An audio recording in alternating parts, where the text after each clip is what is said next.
Dahil maulan to at hindi tayo magkamaintindihan kung kayo ay magsasalita riyan ay maaari po ba tayong tumahimik habang may magsasalita sa harapan? Opo! Dahil malita po ang aking boses, maaari po ba kayong lumapit? Lumapit!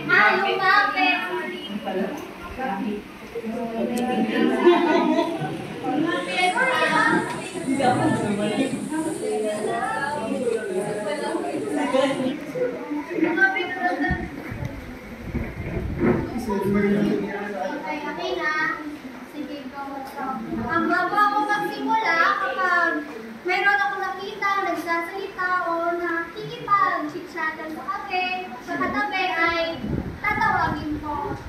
Maliwanag ba? Oo!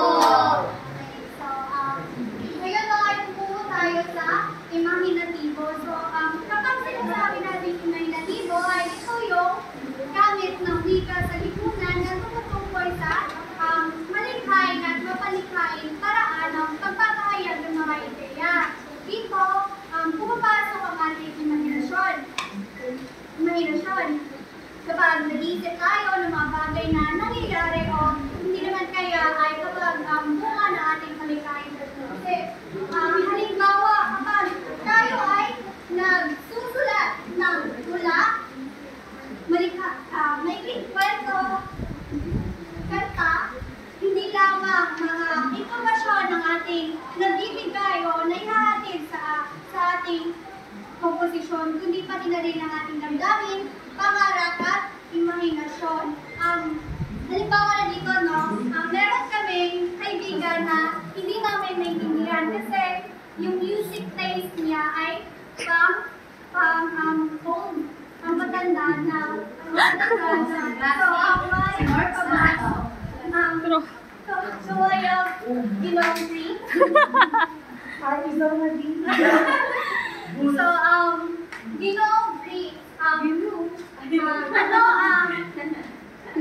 ano ang iyong paboritong kanta sa kantang iyon ay ano yung paboritong lyrics mo at bakit mo iyon nagustuhan? Sa mga palumang kanta, paborito ko linya naman, Can't Believe That I'm a Fool Again. So pagka masasabi ko na ang lirik ko ngayon, ang pangusap ngayon ay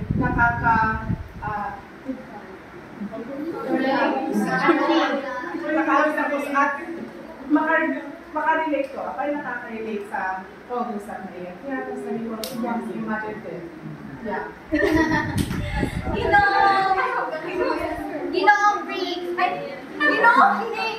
Parang naman tumayo. Sulong naman natin, si Nick, yung pinapakinggan niyang kanta ay mga may hugot. Masasakit na mga kanta. Hindi, parang bang ibahagi ang mga kantang, yung kanta, pinaka-paborito mo at sa kantang iyon, ano yung paborito mong linya na tumatak sa'yo at bakit mo yun naging paborito?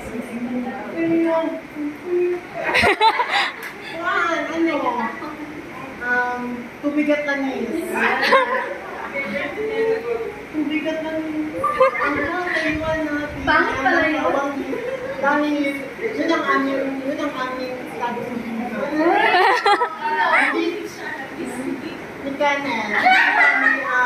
kami pwede magsama dahil siya yung lupa, ako yung langit.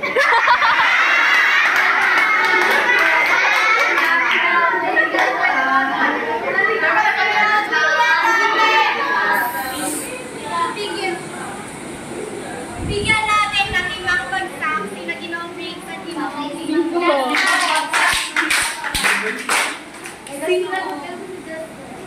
ay, si Jasper! Jasper!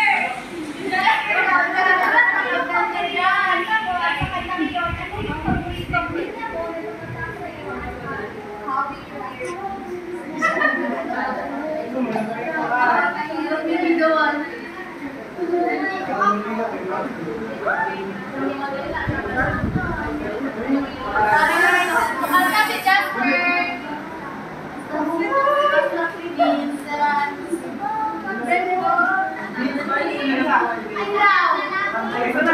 Counting the baby. See guys, shut up the guys. But mama, gusto Diyos? Gusto Diyos?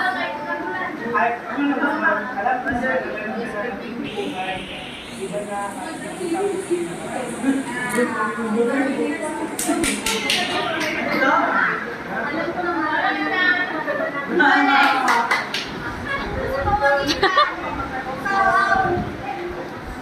Sa pamamagitan ng mga kantang iyon kaya naman yung mga tulano ay nakaka-relate tayo kung ano yung mga lirikong nakalagay doon kung halimbawa na lang ang high breeze. Ano nga yung breeze?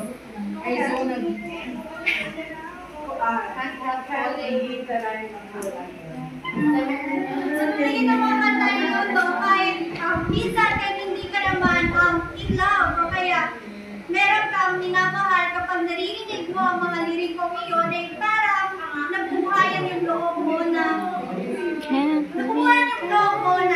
magmahal o mahalin mas mahalin yung taong nasa isipan mo. So, sa pamagitan nito ay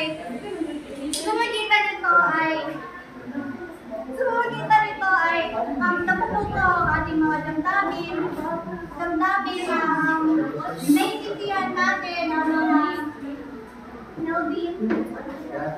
naiintindihan natin ang mga nakasulat sa mga kantang iyon. So, ako ninanais ko magbahagi sa inyo kapag pakiramdam ko na minsan ay nadadown ako o kaya naman ay nag-breakdown ako, ay meron akong isang kanta na pinakikinggan para mag-boost or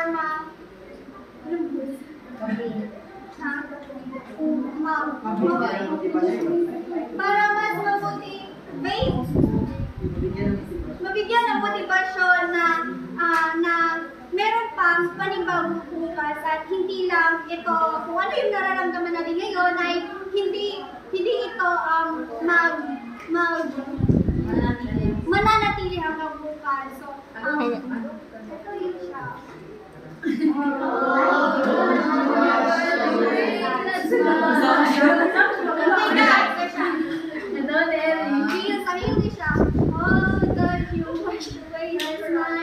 You just look out the window and see the light. You're beautiful to be alive. It's wonderful to live a life. The sun is sure to shine for you. I'm waiting for everyone. So don't be sad. Just start with new beginning in your life. Ang ganda ng pula.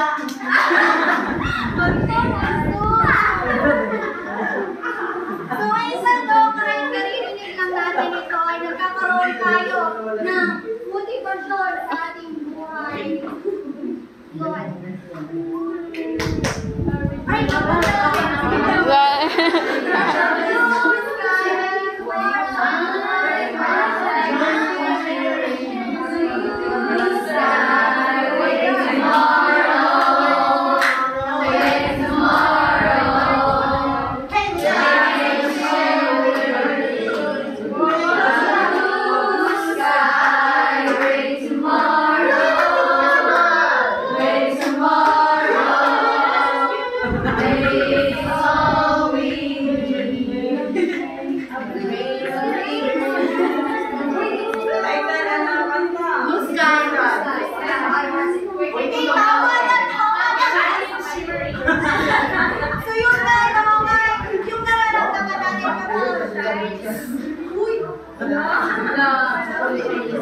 kapag nakakapila ko ng pagkanda or nag-breakdown ako, ay iniisip ko na lang na meron pang bukas o kinabukasan na darating. At hindi lang ito yung araw na yun yung nararamdaman natin. So,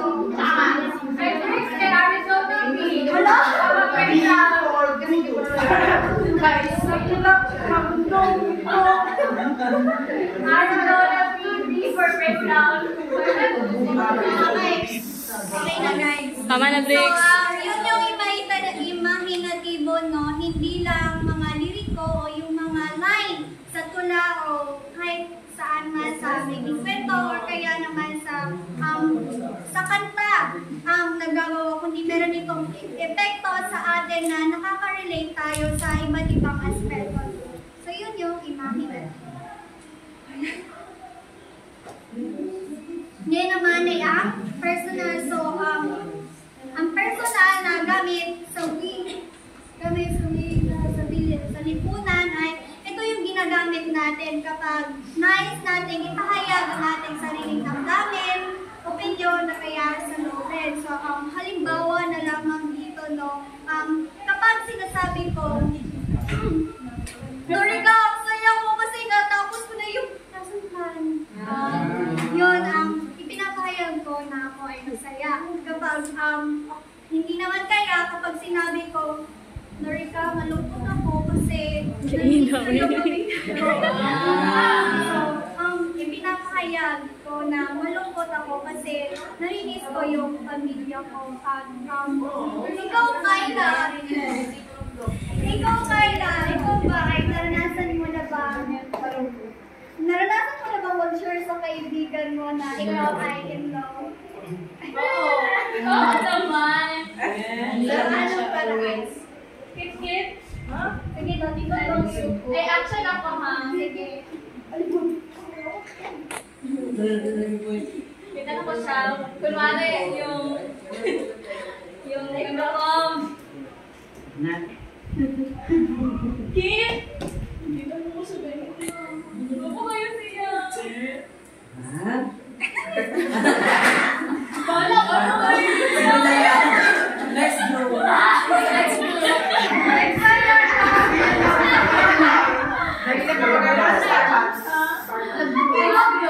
Share naman din ito.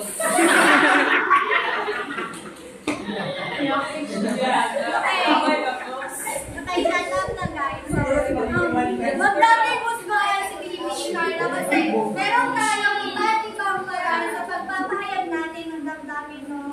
So, sa personal, yun nga, may iba't iba tayong paraan sa pagpapahayag ng ating sarili. Kung whether malulungkot tayo, masaya, in love, or kaya na-down, breakdown, nasaktan, nagmahal. Nagmahal ulit. Nagmahal ulit.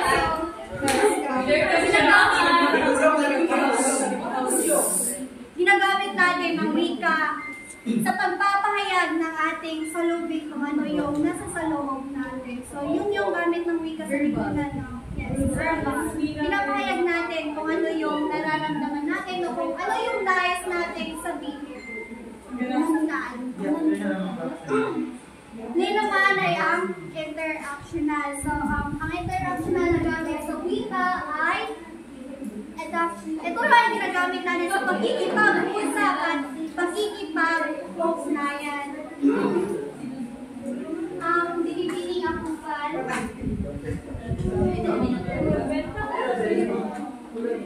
Paano ka ba makipag-usap sa iyong kaibigan kapag, ay ano na lang, ang situation ay sulod ay pumasok ka sa paaralan at nakita mo yung best friend mo, paano mo siya kakausap?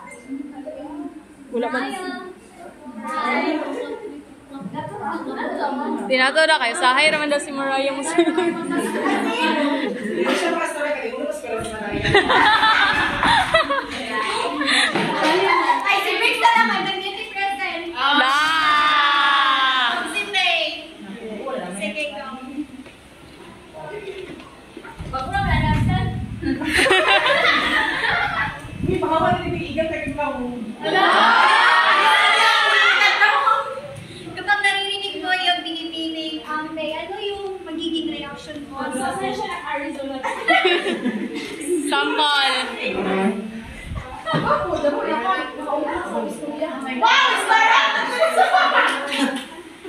Ayun na, sila example lang yun. Pangitaglahi. Kaya yun na, pakikipag-ugnayan, pakikipag-usap sa kaibigan, minamahal, pamilya, mama, papa, Ate, kuya. Sa pamamagitan ng pagkikipag-usap, no, sa ating kumaring kaibigan ay nagkakaroon tayo ng interaction o pagpapalitan ng mga ideya dahil nakipag-usap siya. Or ispan man sa merong pagpapalitan ng mga ideya. So, yun yung interaction na pagkikipagpalitan ng ideya at mga opinion sa loobin sa isa't isa. So, yun yung gamit ng wika.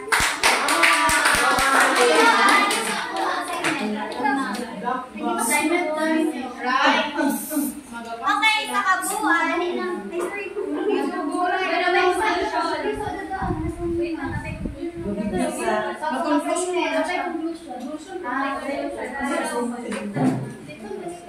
sige, go.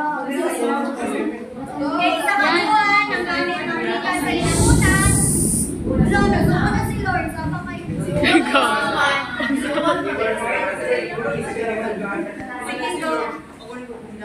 Sa kabuuan, ang gamit ng wika sa lipunan ay mahalaga ang kasangkapan sa pagpapahayag ng ating dili.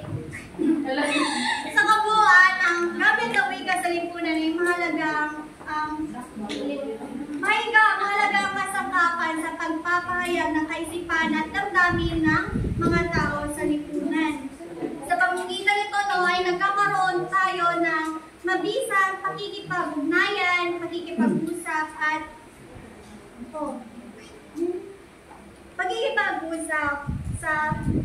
at meron tayong sa pamamagitan nito ay nagkakaroon tayo ng mabisang pakikipag-ugnayan, meron tayong